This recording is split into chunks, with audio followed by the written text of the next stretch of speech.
सारे डॉक्टरों से लिखवाया गया है। कुछ सादे लिबास में अधिकारी आए हैं और सबसे लिखवा लिया है कि मुख्तार फिट है, मेडिकली फिट है, इन्हें स्वास्थ्य की लाभ की कोई आवश्यकता नहीं है, इनके शरीर में फिलहाल कोई रोग नहीं है, फिट। और व्हील चेयर पे बैठा के उनको व्हील चेयर ढंगरा के ले आके एम्बुलेंस में लाद के सुबह में 4 बजे हॉस्पिटल में एडमिट किया जाता है और आईसीयू में डाला जाता है जहां क्रिटिकल पोजीशन में मरीज हो। 6 घंटा इलाज के बाद वो होश में आ जाता है और उसके 4 घंटे के बाद बिना ऑब्जर्वेशन में रखे उसको 72 घंटा ऑब्जर्वेशन में उसको जनरल वार्ड में रखना चाहिए था। सीधे साफ बदनीयती और प्लानिंग दिखाई दे रही है कि वापस जेल में डाला जाए। तो जेल में डाल दिया गया। 24 घंटे में उसकी हालत बिगड़ गई। जिस दिन मौत हुई है उस दिन उन्होंने शाम को 3-3:30 बजे टेलीफोन से वार्ता किया है अपनी बहू से, अपने बेटे से। तो उसकी बहू ने, उसके बेटे ने उनसे जब बात किया है, वो वीडियो वायरल हो रहा, देखिए उसमें वो बोल नहीं पा रहे हैं। वो कह रहे हैं कि मतलब हम पर जहर का असर हो चुका है और हमारी बॉडी हमारा साथ नहीं दे रही है, हम बेहोश हो जा रहे हैं, हम खड़े नहीं हो सकते, हम बैठ नहीं सकते। इस कंडीशन में 3-4 घंटे बाद हमारा गैस भरा हुआ है पूरे पेट में, 10 दिन से मुझे बाथरूम नहीं हुआ है। अगर किसी को कार्डियक अरेस्ट होता है, किसी को हार्ट अटैक होता है, तो क्या ये सारी परिस्थितियां नहीं उसके लिए जिम्मेदार हैं? और ये सारी परिस्थितियां अगर हैं तो जेल का डॉक्टर कैसे लिखता है कि ये फिट है? तो डॉक्टर की, जेल के प्रशासन की और सरकार में खास तौर से ये जो सादे भेष में घूमने वाले एलआईओ के लोग हैं और एसटीएफ के लोग हैं, इन सब लोगों ने वेल प्लान्ड तरीके से उनका मर्डर किया है। मेरा स्पष्ट आरोप है। और सुनिए, ये पॉइजन की बात आई है कि पॉइजन की वजह बनी है।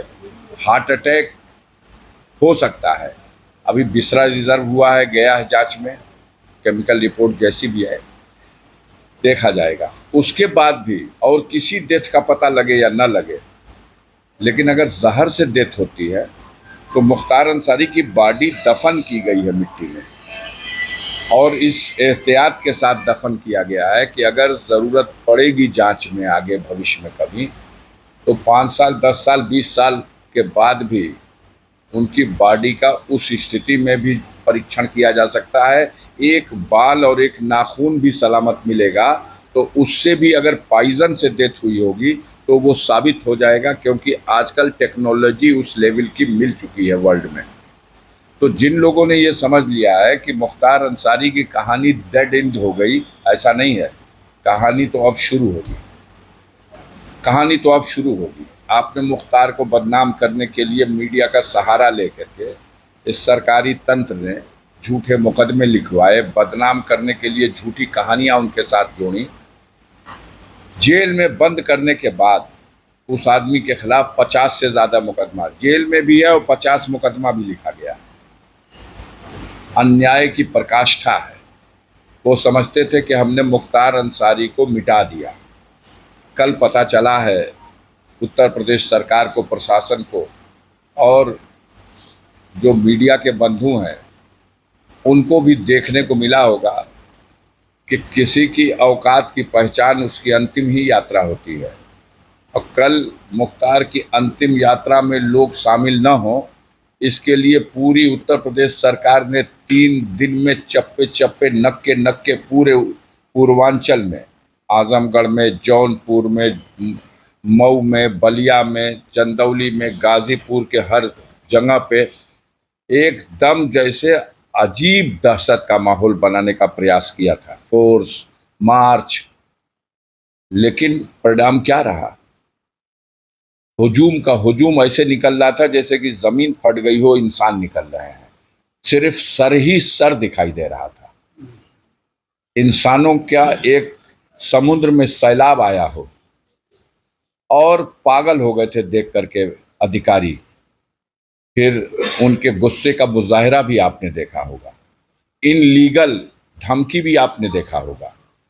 आज तक इस भारत में किसी को अपनी शव यात्रा ले जाने के लिए और किसी के दाह संस्कार के लिए कभी ये प्रतिबंधित नहीं किया गया कि शमशान घाट शव यात्रा में कितने लोग जाएंगे या शमशान घाट पर चिता में कितने लोग लकड़ी रखेंगे। और न किसी मुसलमान के लिए प्रतिबंध लगाया जा सकता है कि किसी की नमाज जनाजा में कौन शिरकत कर सकता है और कितने लोग कर सकते हैं, या उसकी मिट्टी कौन दे सकता है या नहीं दे सकता है, और इसके लिए अनुमति नहीं ली गई। धमकी दी गई कि आचार संहिता लागू है। कोई पॉलिटिकल आयोजन था, किसी पार्टी का सम्मेलन था, कोई धरना जुलूस प्रदर्शन था, आचार संहिता के उल्लंघन का विषय कहाँ पैदा होता है। धार्मिक राइट्स हैं, धार्मिक क्रियाकलाप हैं। अब आप हर चीज को मतलब जैसे लगता है कि अहंकार की प्रकाष्ठा है। सारे देश देख रहे हैं लोग उस वीडियो में जिस तरह का अहंकार दिखाई दे रहा है, और सरकार ने जो मन बढ़ाया है। अब तो हम लोग मर्माहत हैं, हमारा भाई नहीं रहा, हम उसकी लाश कब्र में सुला के मिट्टी भी नहीं देंगे, मिट्टी लेने के लिए आपसे परमिशन लेंगे। ये स्थिति है। तो इस सरकार की उल्टी गिनती है ये अहंकार तो कंस को भी था जो मथुरा नरेश था।